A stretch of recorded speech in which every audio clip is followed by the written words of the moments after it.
જય માતાજી મિત્રો। દાળ ભાત પૂરી હલવો આટલું બધું તો તમે પણ ખાઓ છો, હું પણ ખાઉં છું, પણ જેને એક દિવસમાં ખાલી એક રોટલીના સહારે દિવસ નીકાળ્યો છે તમને એના ઉપર દુઃખ લાગે છે। અને તમને જો મારી વાણીમાં ખરેખર વિશ્વાસ આવતો હોય તો વિડીયોને અંત સુધી જોજો। અને આજ પછી તમે પણ અન્નનો બગાડ ના કરતા મારા વાલા। હું તમારે બધાને બે હાથ જોડીને પ્રાર્થના કરું છું। જય માતાજી। જય માતાજી મિત્રો, ધ્યાનથી સાંભળજો કે આપણે રવિવારે એટલે જવાના છીએ માતાજીના પ્રવચનમાં। આપણે માતાજીને ત્યાં જવાનું છે તો જમવાની વાત આવી છે। તો આજે હું તમને જણાવું કે આપણે જ્યારે પણ જમવા જઈએ છીએ ત્યારે આપણે જમતા જમતા ગળદી પણ બહુ હોય છે અને લાઇનમાં ઊભું રહેવું છે। તો મિત્રો હું તમને આજે જણાવી દઉં કે જો લાઇનમાં ઊભા રહીને તમને આળસ આવતી હોય કે લાઇનમાં ઊભા રહીને તમને ધક્કા મુક્કી લાગતી હોય તો મિત્રો આ તમારી સાધના કઠણ સાધનાથી જ પાસ થવું પડશે। કેમ કે કઠણ સાધના કર્યા વગર તો ભગવાન મળવાના નથી। અને વાત રહી કે મને કંટાળો આવે છે, બહુ મોટી લાઈન હોય છે, બહુ ધક્કા લાગે છે, તો મિત્રો હું પછી ફરીથી કહું છું કે લાઇનમાં ઊભું રહીને આપણે ભગવાનની પ્રસાદી પણ લેવી છે અને અન્નનો બગાડ કરવો નથી। કેમ કે અન્નનો બગાડ કરવાથી જો આપણા ઘરમાંથી નારાયણ જતા રહેશે તો સાથે સાથે માં લક્ષ્મી પણ જતી રહેશે।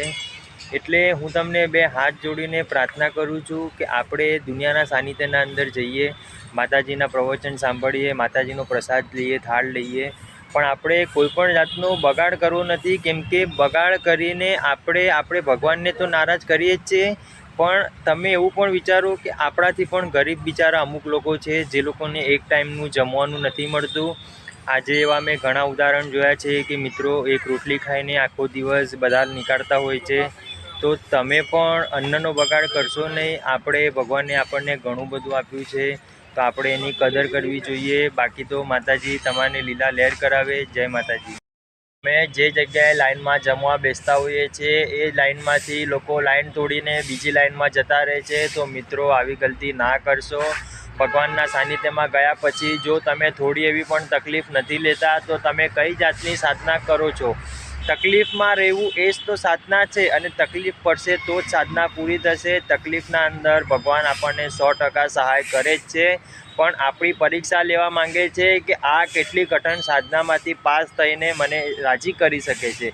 પણ આપણે રાજી તો નથી કરતા, આપણે ભગવાનને તો દુઃખી કરીએ છીએ, સાથે સાથે માણસને પણ દુઃખી કરીએ છીએ, આપણા આડોશ પડોશના માણસોને પણ દુઃખી કરીએ છીએ અને આપણે શાંતિપૂર્વક નથી જમતા। એના કારણે હું તમને આજે લાઈવ વાત કરું કે તમારા મન દુઃખ તો થશે, સાથે સાથે બીજાનું પણ તમે મન દુઃખ કરતા હોય છો। એવું પણ મેં જોયું છે કે આપણે વાણીએ કરીને નાપાસ થઈએ છીએ, વાણીએ કરીને કોઈને અશબ્દ બોલીએ છીએ। તો મિત્રો મહેરબાની કરીને આવા અશબ્દ બોલશો નહીં, કેમ કે એના અંદર પણ રામ વસ્યો છે, એના અંદર પણ ભગવાન વસ્યો છે। કોઈનું અપમાન કરીને અને હવે મિત્રો આપણે નુકસાનની વાત કરીએ તો આપણે જ્યારે પણ લાઇનમાં ઊભા રહીને પ્રસાદી લઈએ છીએ તો બધાનું એવું કહેવું છે કે લાઇનમાં ઊભું રહેવાનું મને કંટાળો આવે છે, લાઇનમાં બહુ ધક્કા મારે છે લોકો। તો મિત્રો હું તમને બધાને હાથ જોડીને પ્રાર્થના કરું છું, દુનિયાના સાનિધ્યમાં જજો, સત્સંગ સેવામાં જજો, પૂજાપાઠ ગમે તે જગ્યાએ જ્યારે પ્રસાદીનું જ્યારે જમવાનો વારો આવે ત્યારે મહેરબાની કરીને અન્નનો બગાડ કરશો નહીં